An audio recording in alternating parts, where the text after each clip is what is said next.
beautiful day for some fishing, huh? Hello everybody, dudes and slackers, lovers and haters. We've made it to episode 8. Who would have thought we'd make it this far in a hardcore series? Well, here I am, relaxing a bit since we finally have a base to call home. We finished the fishing hut last episode, and now we can move on to the next steps. After some deep thinking while fishing here on the deck, I've decided that our next project should be a villager breeder. I mean, why not, right? Villagers are insanely overpowered in Minecraft, so having a breeder will be super useful for future plans, like maybe setting up a trading hall or something. It'll be a great source of resources down the line.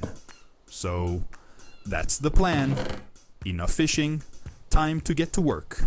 The structure itself is pretty simple. The hardest part will be making the farm look aesthetic. That's a problem for future episodes. And transporting the villagers. That's today's problem.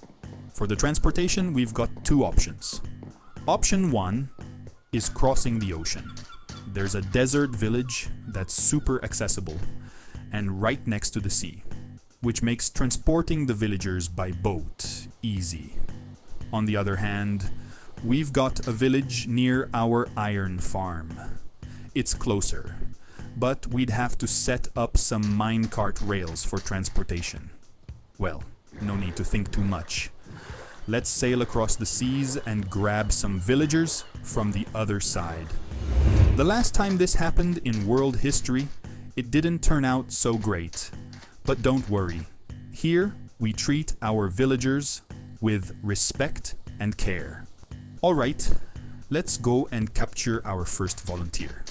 This is going to be super easy because, as you can see, this river right next to me connects straight to the ocean. It's just a matter of putting the villager in the boat. And done. We just sail him to the other side. Now, let's get our first recruit. Notice how everything here is totally voluntary. He's getting in the boat of his own free will, no threats or blackmail involved. So, no accusing me of exploiting villagers later, okay? Just look at that satisfied face he's got. And here we are, arriving at the base. I'll leave this dude here for now and we'll go grab another one in a bit. Honestly, going all the way to the desert was a great idea. Transporting villagers by boat made things way easier than building a whole rail system. I'm also planning on setting up a zombie converter later on, so I can cure the villagers and score some sweet discounts. But that'll probably have to wait for another day. Alright, villager number 1 is delivered. Let's go fetch his lifelong buddy. And thanks to the miracle of editing, we now have the miracle of multiplication. Yep, here's our lifelong duo until some accident separates them. They'll be responsible for populating our base, so I hope they enjoy their stay. Now that we've got our 2 villagers, it's time to start building the infrastructure. I'll give more details later, but the plan is to create a massive build right here in this area, which will be their home. For now, they'll chill by the beach, each in their own boat, while I get the farm ready. I'm going with a simple design by Logical Geek Boy. You can check out their tutorial on YouTube for how to set this up. It's really easy and super efficient. Alright, no more stalling. Let's get building. I'll be back in a bit when everything's done and ready to go.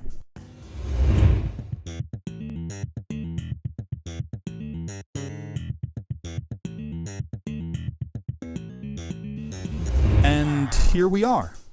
The farm is all set. Now I just need to figure out how to get these 2 fine gentlemen who are eagerly waiting in those boats up to the farm. We avoided using rails to bring them here, but now there's no other choice. Rails are going to be the easiest way to get them inside the farm. The process is simple, although I'm getting some crazy lag right now, probably my computer doing some background update or something. But anyway, the plan is to trap them in this glass box, which makes it easy to scoop them up with a minecart. It's pretty much the same thing we did a few episodes ago when we built the iron farm. So, here's the plan. Free the first guy from the boat, recapture him, get him in position, set up the rails, send him up, release him, and we're done. Simple, but it's going to take a bit of time, so let's speed things up. Alright, everything's set for the first ride. Time to fire up our minecart and let our dude take a little trip.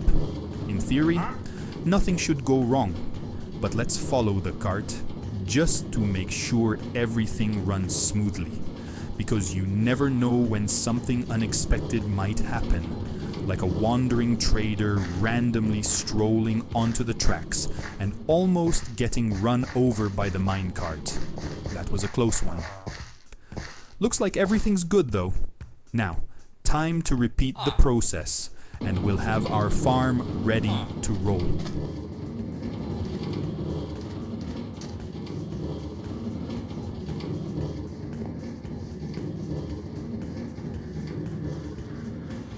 Farm is all set.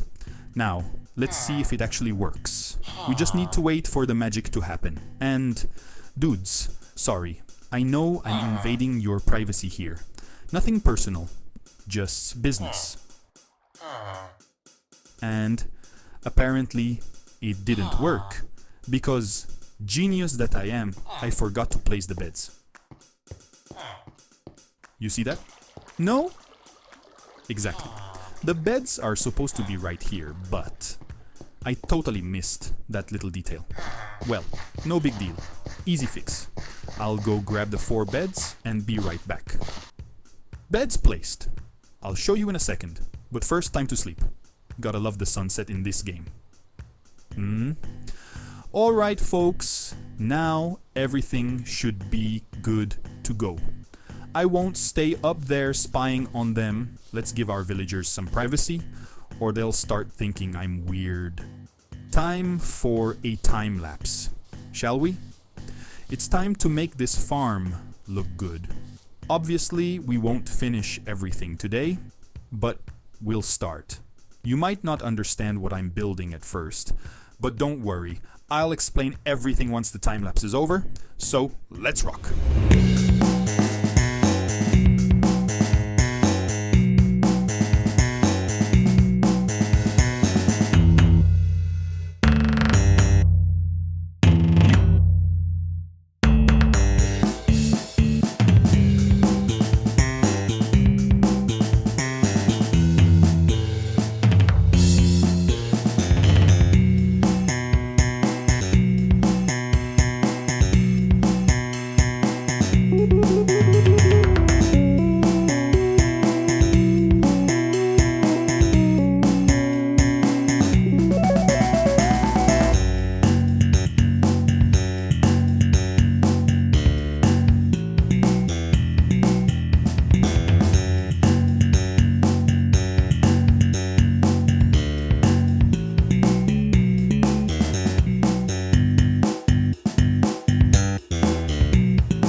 Alright, it might not look like much, but trust me, building this base terrain took quite some time. It's a pretty big area. Really big. The good news is that our farm is working perfectly. In just about 2 hours of building, you can already see the villager count has skyrocketed. I even had to shut off the farm since we won't need that many villagers just yet. The terrain came out really cool too. I tried to add a lot of texture and I think the final look is pretty solid. The back part doesn't look like much right now, but it's also textured nicely.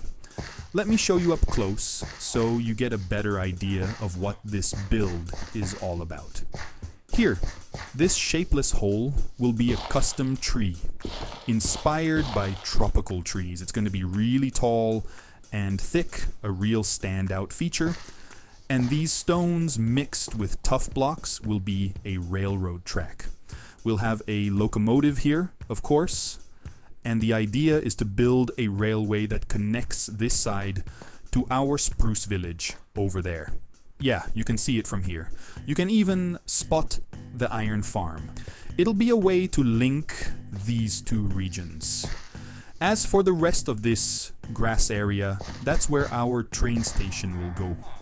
It'll have a slightly abandoned vibe to match the style of our starter base and the lore we're crafting for this world, like a village abandoned after some kind of nuclear accident. Remember the letter from the last episode?